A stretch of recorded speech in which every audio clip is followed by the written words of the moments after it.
Public Gold dengan Public Gold ini sama ke Cik Anis? Tidak. Tuan-puan, Public Gold adalah syarikat pengeluar emas terbesar dekat Malaysia.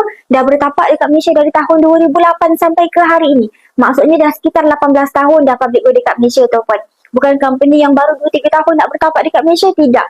Okay, maksudnya well known sangat dah, tuan-puan. Kalau saya cakap tak pasal Public Gold, saya tahu. Mostly orang tahu, kenal Public Gold. Apa boleh je search dekat internet.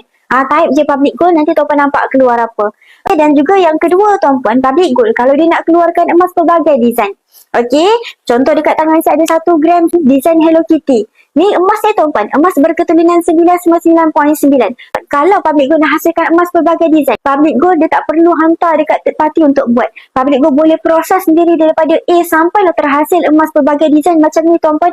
Public Gold proses sendiri. Sebab apa? Public Gold ada kilang sendiri. Kukuh ke tak kukuh, tuan-puan? Cukup kukuh tak? Nampak? Yang seterusnya, tuan-puan, Public Gold ada juga menara Public Gold dekat Jalan Tun Razak. Siapa yang menjadi penyimpan emas Public Gold tapi belum pernah lagi jejak kaki ke menara Public Gold, tuan-puan pergilah, tuan-puan rugi dah jadi penyimpan emas Public Gold tapi tak pernah lagi jejak kaki dekat menara Public Gold. Okey, menara Public Gold buka setiap hari, tuan-puan. Yang keempat, Public Gold ada lebih daripada 2.5 juta penyimpan emas. Okey, penyimpan emas Public Gold bukan datang dekat Malaysia je, tuan-puan, seluruh dunia, tuan-puan. Jadi kalau tanya trusted ke tak trusted, kadang-kadang saya tak nak jawab. Okey, sebab apa? Tuan-puan tengoklah sendiri, tuan-puan.